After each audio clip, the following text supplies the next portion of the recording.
I went into the dressing room before Alfred announced the team, and Jimmy was lying on the treatment table, and I went and touched he had a cut across his shin, and it was blue and yellow and all sorts of colours. And I just touched it and he nearly leapt off the table. I mean, and it was no surprise, because what you got to remember in those days, there were no substitutes. So the people that went on the field to play had to be fit enough to get through the 90 minutes and the extra time if they had to. There's no way he would have played with that leg the way it was. I remember every kick, every movement, and you wouldn't believe it, but I hadn't actually sat and watched the World Cup final. And the first time I saw it was, 28 years after I played in it. God. And I could still remember everything. Now then, was it a goal? I asked Roger Hunt, and Roger was stood then. I said, to the love of the line, Roger, and he went miles over the line. Because, I mean, every conceivable film has been shown of that since then, hasn't it? Nobody ever got a picture of it on the goal line. The ball was either coming up or going down, but we don't know which.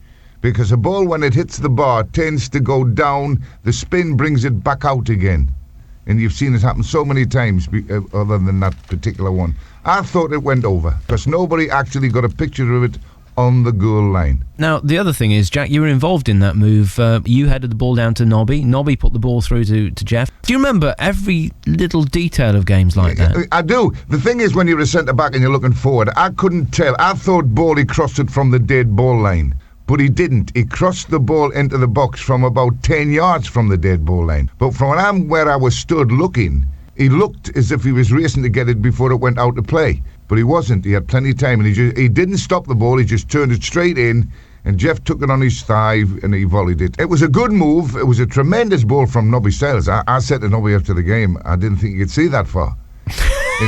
He said, I didn't see him, I was just playing for time. Yes. You had what many have described as the best goalkeeper we've ever seen behind you, former Leicester City goalkeeper, of course, Gordon Banks. But was he the best keeper? Yeah, he was. I mean, Banksy, I don't remember Banksy for the best saves. I mean, I remember Banksy for his ability to pick up a position where when a guy's going to hit a ball, he was exactly at the right angle, and he virtually didn't have to dive. If Gordon had a dive, it was a rarity. His ability to just pick up the right position all the time, and so that he narrowed the angle on the shot, was absolutely unbelievable sometimes. And balls would thud into the middle of his chest, and he was great at hanging on to them. And now, who did all the shouting at the back then? Jack, wasn't you by any chance, was it? Oh, yeah. I've always been a big believer that centre-backs should be the ones that yell at people, because you're the ones that do least on the field.